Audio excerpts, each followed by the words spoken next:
नमस्कार, मैं अंजना और आप देख रहे हैं केबी टाइम्स न्यूज 24। आइए रुक करते हैं आज की बड़ी खबर पर। शादी व पूजा पाठ कराना ब्राह्मणों का काम। इटावा में कथावाचक की पिटाई और सिर मुंडवाने पर बोले मंत्री राजभर।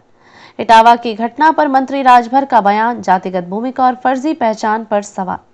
उत्तर प्रदेश के इटावा जिले में कथावाचक के साथ हुई हिंसक घटना ने राज्य की राजनीति और सामाजिक ताने बाने में हलचल मचा दी है। इस पूरे मामले में अब राज्य सरकार के मंत्री और सुबह सपा प्रमुख ओम प्रकाश राजभर की प्रतिक्रिया सामने आई है।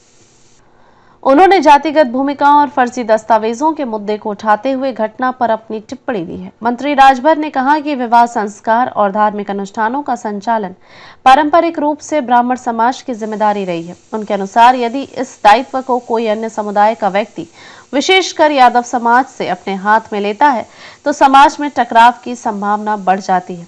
हालांकि उन्होंने यह भी जोड़ा कि हिंसा या अपमानजनक व्यवहार को किसी भी स्थिति में उचित नहीं ठहराया जा सकता। यह बयान उस घटना के बाद आया है जिसमें 22 जून को इटावा के दादरपुर गांव में एक कथावाचक से पहले उनकी जाति पूछी गई और जब उन्होंने स्वयं को यादव बताया तो कुछ लोगों ने उनकी पिटाई कर दी। इतना ही नहीं, कथावाचक का सिर मुंडवाकर उन्हें गांव में बाहर कर दिया गया।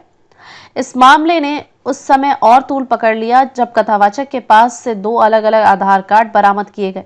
एक कार्ड पर उनका नाम मुकुटमणि अग्निहोत्री दर्ज था और पता औरैया जिले का था, जबकि दूसरी कार्ड में उनका नाम मुकुट सिंह और पता इटावा का था। इससे यह संदेह पैदा हुआ कि कथावाचक फर्जी पहचान के सहारे अलग अलग स्थानों पर धार्मिक कार्यों का संचालन कर रहे थे। मंत्री राजभर ने फर्जी दस्तावेजों के जरिए दूसरों के अधिकारों को हड़पने की निंदा की और कहा कि यह एक गंभीर सामाजिक मुद्दा है।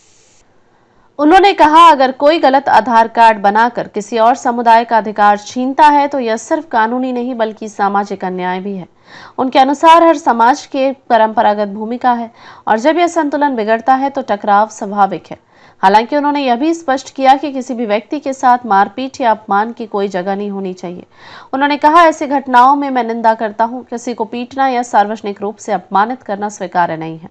इस बीच विपक्ष ने इस मुद्दे को सरकार के खिलाफ आवाज उठाने का अवसर बना लिया है। समाजवादी पार्टी के प्रमुख अखिलेश यादव ने कथावाचक का सार्वजनिक रूप से सम्मान करते हुए इसे जातिगत भेदभाव का मामला करार दिया। उन्होंने कहा कि धर्म और पूजन विधियों पर सभी नागरिकों का समान अधिकार है, चाहे उनकी जाति कुछ भी हो। कई सामाजिक कार्यकर्ताओं और धार्मिक संगठनों ने भी इस घटना की निंदा की है। उनका कहना है कि धर्म और पूजा पाठ जैसे कार्यों पर किसी भी एक जाति का एकाधिकार नहीं हो सकता। भारतीय संविधान सभी नागरिकों को समान अधिकार और स्वतंत्रता प्रदान करता है, जिसमें धार्मिक प्रथाओं का पालन भी शामिल है। इटावा पुलिस ने कथावाचक की शिकायत पर केस दर्ज कर लिया है और मामले की जांच की जा रही है। पुलिस अधिकारियों के अनुसार आधार कार्ड की जांच की जा रही है और फर्जीवाड़े की पुष्टि होने पर कानूनी कार्रवाई की जाएगी। इस पूरे घटनाक्रम ने एक बार फिर जातिगत पहचान, परंपरागत भूमिकाएं और सामाजिक अधिकारों के बीच के जटिल संबंध को सामने लाया है। मंत्री राजभर की टिप्पणी जहां एक ओर जातिगत भूमिकाओं को रेखांकित करती है, वहीं दूसरी ओर फर्जी दस्तावेजों के जरिए धार्मिक प्रतिष्ठा अर्जित करने के मुद्दे पर भी बहस को जन्म देती है।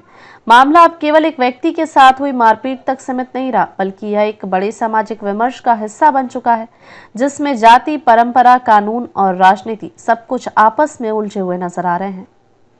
अब तक के लिए बस इतना ही, फिर मिलते हैं एक ऐसे ही बड़ी खबर के साथ। तब तक के लिए नमस्कार और देखते रहिए केबी टाइम्स न्यूज 24। अगर आपको ये वीडियो पसंद आई हो तो इसे लाइक करें व शेयर करें। ऐसे लेटेस्ट अपडेट पाने के लिए बेल आइकन को प्रेस करना ना भूलें। अगर आप हमें फेसबुक या फिर इंस्टा के माध्यम से देख रहे हैं तो हमारे पेज को फॉलो जरूर करें। धन्यवाद।